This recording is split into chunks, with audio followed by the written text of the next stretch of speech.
मुझे बता दें आवाज क्लियर है, कमेंट्स में देखो ना।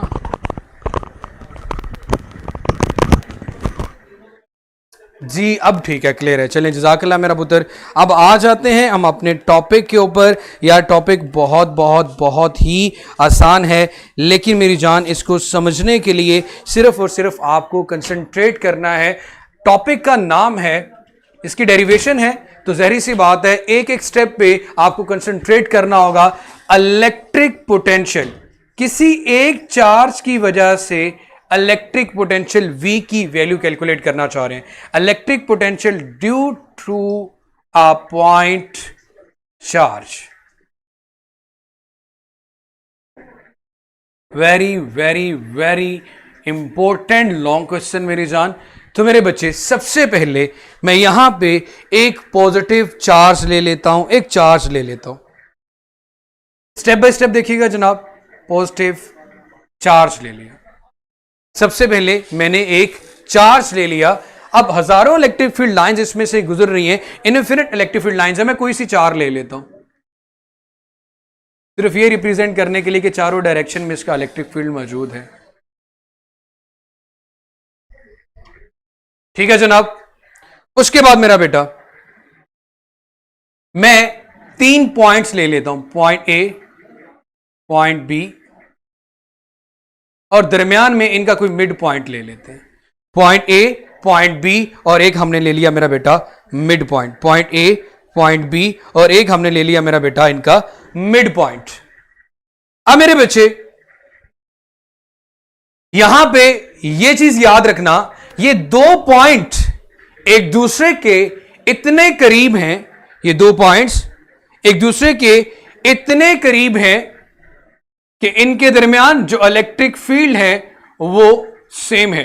आप ये इमेजिन कर लें कि यार हमने इस तस्वीर को बड़ा ही कोई जूम करके देखा हुआ है, हालांकि एक दूसरे के बहुत क्लोज हैं, लेकिन आप ये समझ लें कि हम इस इमेज को बहुत क्लोज करके ऑब्जर्व करें, जिसकी वजह से हमें थोड़ा सा यहां पे डिस्टेंस नजर आ रहा है, डिस्टेंस शो हो रहा है। इस चार्ज से इस पॉइंट का, मेरा टॉपिक का नाम है इलेक्ट्रिक पोटेंशियल की वैल्यू कैलकुलेट करनी है due to a point charge. एक चार्ज की वजह से इलेक्ट्रिक पोटेंशियल क्या होता है या पोटेंशियल डिफरेंस कितना आता है। मेरे बेटे, मैंने कहा सबसे पहले आप एक चार्ज कंसीडर कर लें, चारों डायरेक्शन में इलेक्ट्रिक फील्ड लाइंस ले लें, पॉइंट ले लिए, पॉइंट ए, पॉइंट बी, और एक उनका मिड पॉइंट भी। बहुत आसान है, मैं अगेन बता रहा हूं, लेकिन सिर्फ समझने की जरूरत है। यहां से यहां तक के डिस्टेंस को मैंने आर ए कह दिया। मिड का डिस्टेंस कैलकुलेट करने के लिए, और ये बी तक जो डिस्टेंस है मेरा बेटा, इसको मैं आर बी कह देता हूं। अब मिड पॉइंट डिस्टेंस कैलकुलेट करने के लिए बड़े अच्छे से आपको पता है मेरा बेटा, हम दोनों वैल्यूज को ऐड करते हैं, उसको आर कह देते हैं, और 2 पे डिवाइड करते हैं। मिड डिस्टेंस कैलकुलेट करने का यही फॉर्मूला होता है मेरा बेटा मैथमेटिक्स में, R A plus R B divided by 2। R B ले लिया, आर ए भी ले लिया, आर बी भी ले लिया, 3 डिस्टेंस हमने ले लिए। फिर ऊपर में एक और ले लेता हूं, the distance between A and B, the distance between A and B delta R. ये सारी चीजें हमारे पास, वो क्या होता है मेरा बेटा, R B minus R A. Distance ले लिया मैंने, R B minus R A, the distance between 2 points is delta R. The distance between 2 point is delta R. मेरे बच्चे, इसका माउस देना मुझे।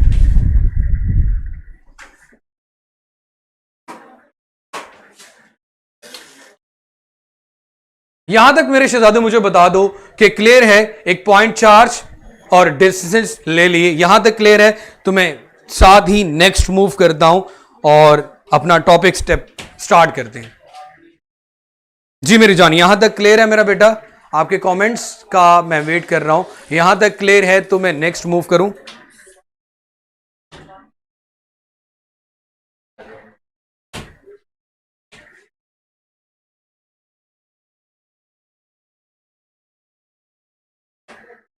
ओके मेरा बेटा, अब आप लोगों ने नेक्स्ट स्टेप में हमने यूज करना है the concept of potential gradient, जो कि कल हम लोगों ने पढ़ा था। Using the concept of electric field as potential gradient. Concept of potential gradient, कल वाला पोटेंशियल ग्रेडियंट वाला कॉन्सेप्ट यूज करके मैं आज डेरिवेशन करूंगा पोटेंशियल ग्रेडियंट। पोटेंशियल ग्रेडियंट का फॉर्मूला था जनाब आपके पास E is equal to minus del V over R. E is equal to minus del V over are. हमें एक्चुअली अभी पोटेंशियल डिफरेंस पोटेंशियल कैलकुलेट करना है। डेल्टा आर मेरा बेटा इन दो के दरमियान distance R B minus R A, इसे डेल्टा आर कहते हैं, चेंज इन डिस्टेंस। अब मेरे बच्चे minus del V over R हमारे पास आ रहा है ये, हमें डेल वी एक्चुअली कैलकुलेट करना है। तो हम इस इक्वेशन को कैसे लिख सकते हैं, माइनस आर इधर लाके मल्टीप्लाई कर दें, ये आ गया जनाब आपके पास डेल वी के equal. Del V is equal to हमारे पास बन रहा है माइनस ई आर के equal, minus E delta R, change in, ये भी डेल्टा आर भी था बेटा।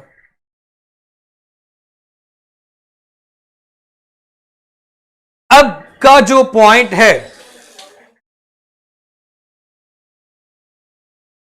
मेरे बेटे, सर आर का distance R B minus R A over 2 plus R A के, यार हौसला रख पुत्र, सिंपली इन दो पॉइंट्स की तरह डिस्टेंस, इसमें से इसको निकाल दो, आर आ गया।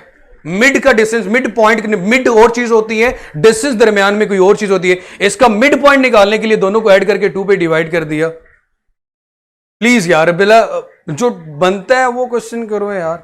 अब मेरी जान यहां पे एक पॉइंट जो समझने वाला है, अब मेरा बेटा मेरी बात को गौर से सुनिएगा, अब मेरी बात को गौर से सुनिएगा, अब मेरी बात को गौर से सुनिएगा।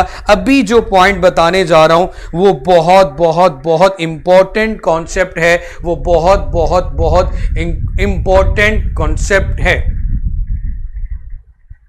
मेरे बेटे। वो क्या है, मैं यहां पे लिखता हूं del V is equal to minus E delta R को, जो कि R B minus R A है, इसको मैं लिख रहा हूं R A minus R B, R A minus R B. अब क्वेश्चन यहां पे ये बनता है कि भाईजान आपने तो कहा था कि डेल्टा आर होता है आर बी माइनस आर ए, लेकिन मैंने साथ उसके लिख दिया ये डिस्टेंस है, and distance is a scalar quantity. हमारे पास ई इलेक्ट्रिक फील्ड एक वेक्टर क्वांटिटी है, हम एक्चुअली यहां पे इसका डॉट प्रोडक्ट ले रहे हैं डिस्प्लेसमेंट के साथ।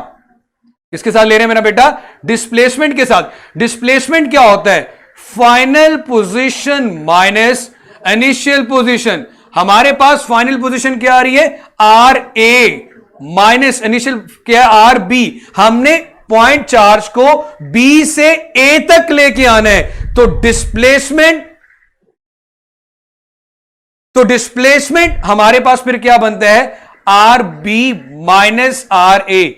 डिस्टेंस क्या है, R B minus R A. इस पॉइंट को गौर से सुनना मेरा बेटा, बिकॉज हम जब डॉट प्रोडक्ट लेते हैं दो वेक्टर क्वांटिटीज के दरमियान आता है वो। सिंपली आप समझो कि फर्ज करो मेरे पास यहां पे वोल्टेज वो एक स्केलर क्वांटिटी है, इसलिए मेरा बेटा मैंने यहां पे R A minus R B लिया डिस्प्लेसमेंट के तौर पर। R B minus R A इसलिए नहीं ले सकता क्योंकि वो एक स्केलर क्वांटिटी थी, तो मैंने R A minus R B इसलिए किया फाइनल माइनस इनिशियल पोजीशन। ये इतना सा पॉइंट था कॉन्सेप्ट, क्योंकि बुक में नहीं लिखा हुआ तो मेरा बेटा मैंने कहा मैं बता दूं साथ में कि आपको एसएच इसमें कोई इश्यू ना आए। ये क्लियर हो गया मेरा बेटा, यहां तक क्लियर है तो मुझे बताएं ताकि मैं नेक्स्ट मूव करूं।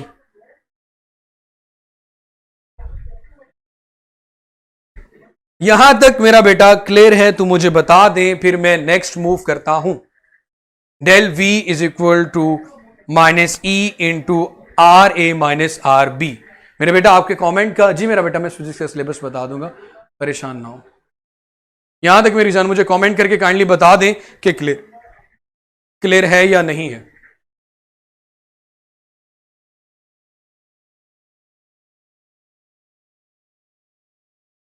मेरा बेटा इसी स्टेप 4 को मैं 500 दफा रिपीट कर चुका हूं।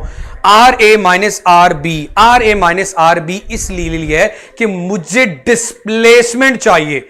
डिस्प्लेसमेंट होता है मेरा बेटा पोजीशन में चेंज, और पोजीशन में चेंज कैसे कैलकुलेट करते हैं? Final position minus initial position. Final कौन सी है? हमने बी से ए तक आना है तो फाइनल ए है और इनिशियल मेरे पास बी है। वेक्टर दो क्वांटिटीज है हमारे पास यहां पे, इलेक्ट्रिक फील्ड और उसके साथ डिस्प्लेसमेंट। इन दोनों के प्रोडक्ट से आपके पास यहां पे इलेक्ट्रिक पोटेंशियल आ रहा है जो कि एक स्केलर क्वांटिटी है।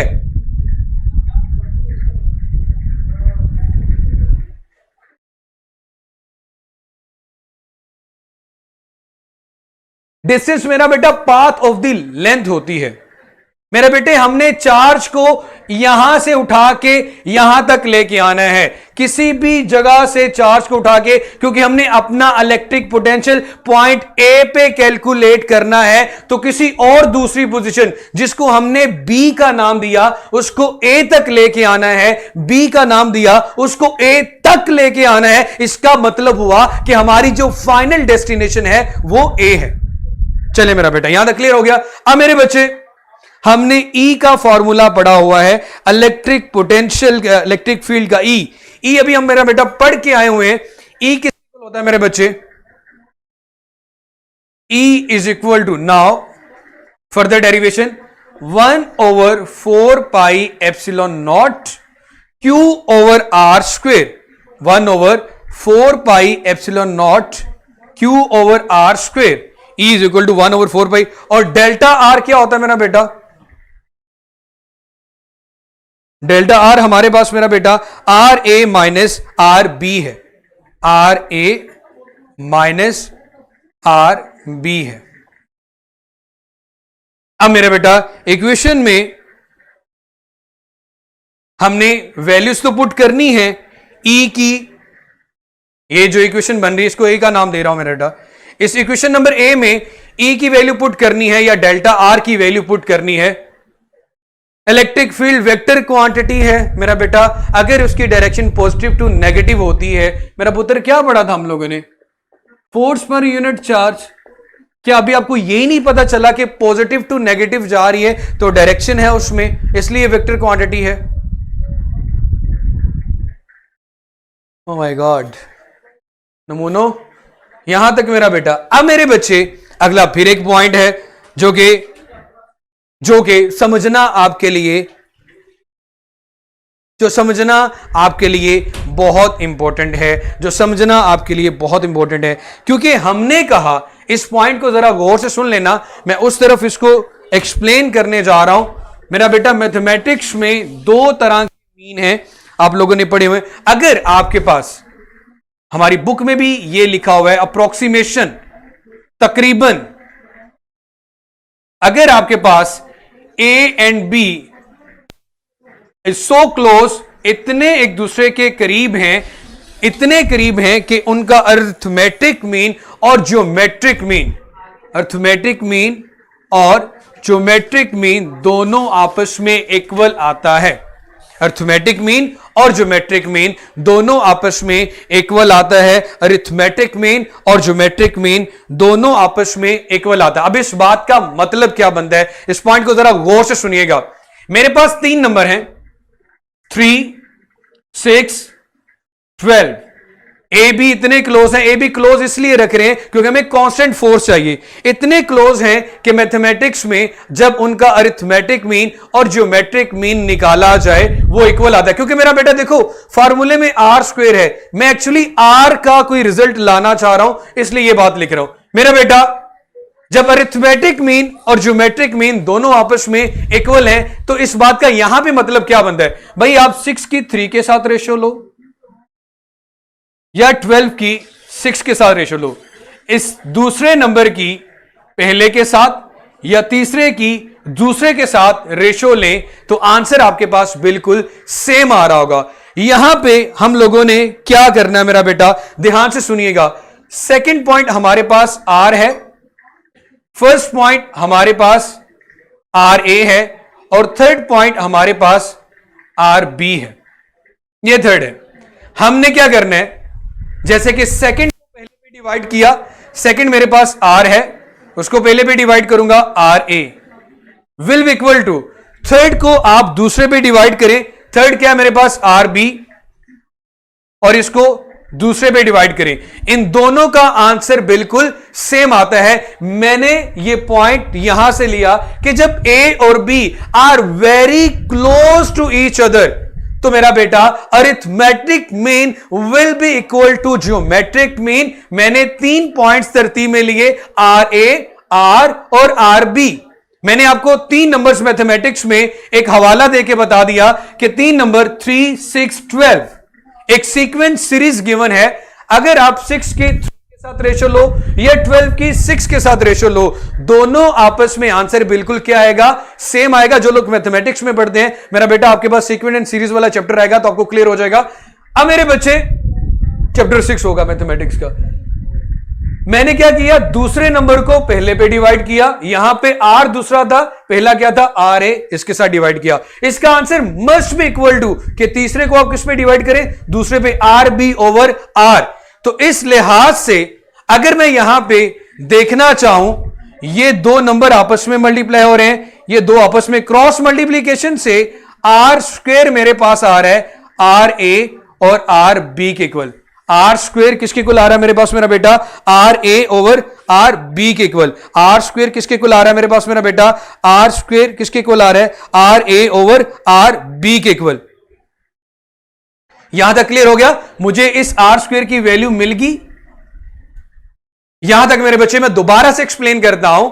जब 2 points A and B are very close to each other, उनका अरिथमेटिक मीन और जियोमेट्रिक मीन दोनों आपस में इक्वल होते हैं। वो कैलकुलेट करना कैसे होता है मेरा बेटा फर्स्ट ईयर में था। चले गुड है मेरी जान, आपके पास अरिथमेटिक मीन और ज्योमेट्रिक मीन दोनों इक्वल हैं। आप 3 सीक्वेंस सीरीज में नंबर ले लिए, 3, 6, 12। दूसरे को पहले पे डिवाइड करें या तीसरे को दूसरे पे डिवाइड करें, दोनों का आंसर सेम आएगा 2, 2। तो इस लिहाज से हमने यहां पे भी एक सीक्वेंस एंड सीरीज ले ली, आर ए, आर और आर बी। दूसरे को पहले पे डिवाइड किया, आर को आर ए के साथ must equal to R B over R. अब मेरे बच्चे यहां तक क्लियर हो गया, बहुत अच्छी बात है। अब मैं वो सारा पोर्शन रेज करने जा रहा हूं ताकि यहां पे डेरिवेशन कंप्लीट हो सके।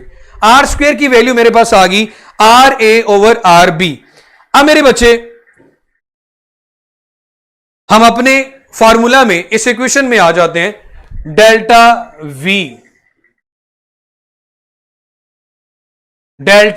We is equal to 1 over 4 pi epsilon naught, क्योंकि ई की जगह पे क्या आएगा 1 ओवर 4 पाई एप्सिलॉन नॉट, दरमियान में इसके साथ शुरू में माइनस भी है,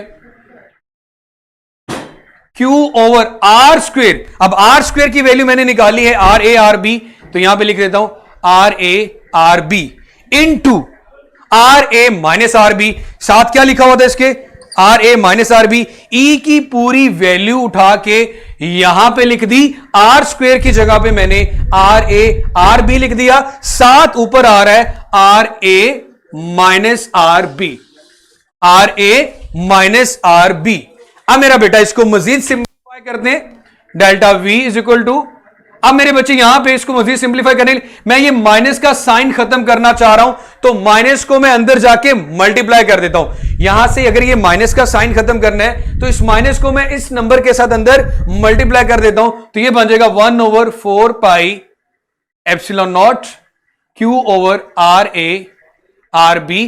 वो माइनस वाला प्लस का हो जाएगा और प्लस वाला माइनस का हो जाएगा, आर बी माइनस आर ए आ जाएगा। इस पॉइंट पे घबराना नहीं, मैंने इस नेगेटिव साइन को अंदर जब मल्टीप्लाई किया तो ये माइनस आर ए बन गया और minus minus plus R B बन गया। जी मेरे बेटे, अब और ज्यादा सिंप्लीफाई करते हैं, इस पूरी वैल्यू को इसके साथ डिवाइड कर देते हैं। Delta V is equal to 1 over 4 pi epsilon naught, क्यों इधर ही रहने देते हैं, R B divided by R A R B minus R A divided by R A R B. अब मेरा बेटे आर बी के साथ कैंसिल, आर ए के साथ कैंसिल। सो हमारे पास डेल्टा वी किसके इक्वल आ रहा है, 1 over 4 pi epsilon naught Q over, इधर क्या आ रहा है मेरा बेटा 1 ओवर आर ए और इधर क्या बचा 1/RB। अगर आप लोगों की इजाजत हो तो मैं इसको रेस कर दूं तो मेरा बेटा फिर उसके बाद मैं इसको सॉल्व करता हूं, यहां पे ज्यादा अच्छे से हो जाएगा।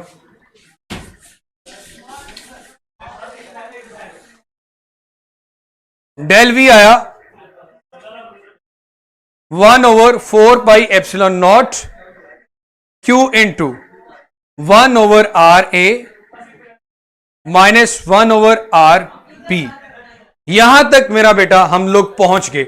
अब हमारे टॉपिक का नाम था electric potential due to a point charge.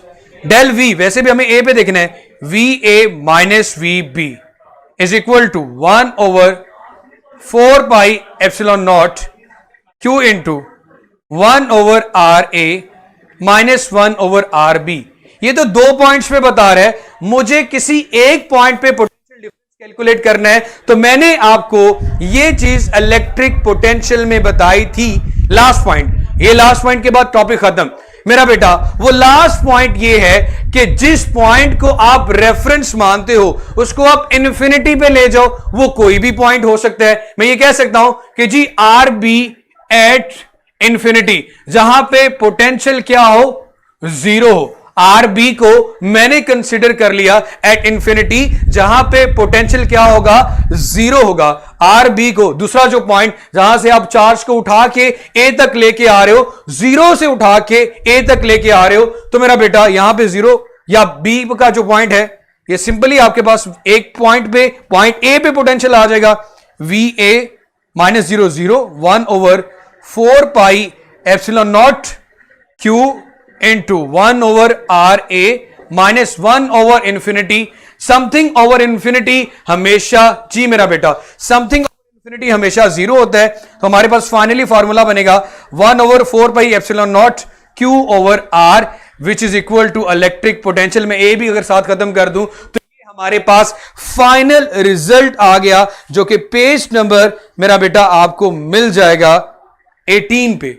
So again यहां तक मेरे बेटे अगेन हो गया। अगेन मेरा बेटा मैंने रेफरेंस पॉइंट जीरो कंसीडर किया, बी को, जहां से हम चार्ज को उठा के लेके आए। जब बी पे इंफिनिट पॉइंट पे पोटेंशियल देखेंगे तो वो जीरो होगा। समथिंग ओवर इंफिनिटी भी जीरो होता है। जब आर भी जीरो रखा तो हमारे पास सिर्फ एक पॉइंट बचा, एक पॉइंट का डिस्टेंस बचा, एक चार्ज बचा। तो एक पॉइंट की वजह से जो इलेक्ट्रिक पोटेंशियल होता है मेरा बेटा वो क्या होता है, 1/4πε0 Q/R।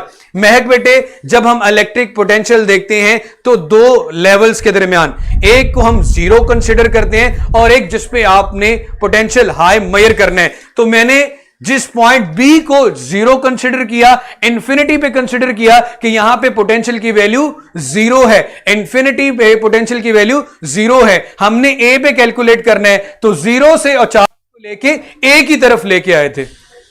जी मेरा बेटा अब सब क्लियर हो गया। चला बेटा थोड़ा सा हौसला रख लें, परेशान ना हो बेटा। 16 जुलाई को आप लोगों का फिजिक्स का टेस्ट होगा। आज 10th है, 11, 12, 13। तो मेरा बेटा मंडे या ट्यूसडे तक जितना सिलेबस मेरा बेटा हम लोग पढ़ लेंगे अप्रोक्सीमेट, वही सिलेबस आपके पेपर का हिस्सा होगा। चलिए गुड है मेरा बेटा। ये क्वेश्चन बहुत बहुत इंपॉर्टेंट है बोर्ड में आपके लॉन्ग क्वेश्चन में। मैंने ऐसे क्लास में आते हुए सबसे पहले यही लिख दिया था, very very very important long question. चलो गुड है मेरा बेटा। और इसके लिए मैं हम्बली यही रिक्वेस्ट करूंगा कि एक दफा मेरे बच्चे इसकी प्रैक्टिस जरूर कीजिएगा, बहुत इंपॉर्टेंट क्वेश्चन है। अच्छा मेरा बेटा, ये किसी ने क्वेश्चन किया, जी सर जी हम पॉइंट ए बी जीरो, क्यों जीरो, अगर ए जीरो कंसिडर करोगे तो किस पॉइंट में मेरा बेटा अपने पोटेंशियल कैलकुलेट करना है, उसका जनरल फॉर्मूला आ गया। जनाब आप लोगों ने ये डेरिवेशन देख लें, जो भी कह रहे थे सर आपने फार्मूले की डेरिवेशन बतानी थी या उसका कॉन्सेप्ट देना था, फार्मूला कैसे डिराइव करते हैं, या जो electric potential as a gradient में 2 यूनिट आए थे। मेरा बेटा हम लोगों ने E is equal to F/Q से यूनिट पढ़ा न्यूटन पर कूलम। कल हमारे पास आ गया E is equal to minus del V/R, इससे हमारा यूनिट बन गया जॉल पर मीटर। इसमें हमारा यूनिट क्या बन गया, सॉरी वोल्ट पर मीटर। सो इस बात का मतलब यह हुआ इस बात का मतलब यह हुआ कि ये दोनों यूनिट्स आपस में इक्वल हैं, न्यूटन पर कूलम और वोल्ट पर मीटर। सो मेरा बेटे मुझे साबित करना है, प्रूव डेट के दोनों इक्वल हैं। मैं वोल्ट पर मीटर ले लेता हूं। फर्ज करें मैंने वोल्ट पर मीटर ले लिया। अब volt per metre जॉल over coulomb के इक्वल होता है। वोल्ट पर मीटर या वोल्ट की अगर मैं बात करूं, पोटेंशियल डिफरेंस डेल वी के लिहाज से देखा जाए, ये देखो मेरा बेटा, मैं वोल्ट पर मीटर को साबित करने जा रहा हूं जॉल पर कूलम के इक्वल। ध्यान से सुनना, मैं सिर्फ यहां पे वोल्ट पर मीटर को साबित करने जा रहा हूं न्यूटन पर कूलम के इक्वल। वोल्ट पर मीटर को 1 वोल्ट पर मीटर। अब वोल्ट को अगर इस फार्मूले से देखा जाए, V is equal to W over Q, तो ये जॉल पर कूलम के इक्वल आता है। जहां पे वोल्ट लिखा हो वहां पे लिखा जा सकता है जॉल per coulomb divided by, again आपके पास नीचे क्या आ रहा है, मीटर।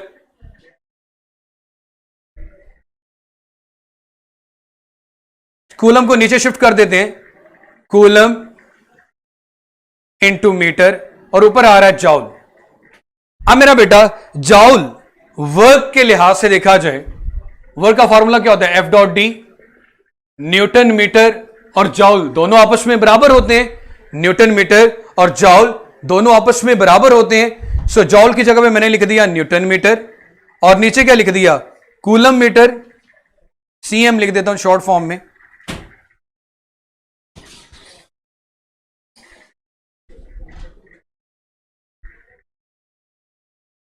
यहां पे कूलम और मीटर, मीटर के साथ कैंसिल हो गया, तो ये किसके इक्वल आ गया, न्यूटन पर कूलम के इक्वल। तो ये इतनी सी बात थी मेरा बेटा। मैंने सिंपली यहां पे कॉन्सेप्ट यूज किया, V is equal to W over Q वाला, तो जॉल पर कूलम ले आया, फिर कूलम को नीचे ले गया, कूलम इंटू मीटर आ गया, जॉल को न्यूटन मीटर बना दिया वर्क के रेफरेंस से, तो मीटर के साथ कैंसिल हो गया, तो मेरे पास मेरा बेटा आ गया 1 volt per metre is equal to joule per coulomb. जी मेरी जान, यहां तक क्लियर हो गया?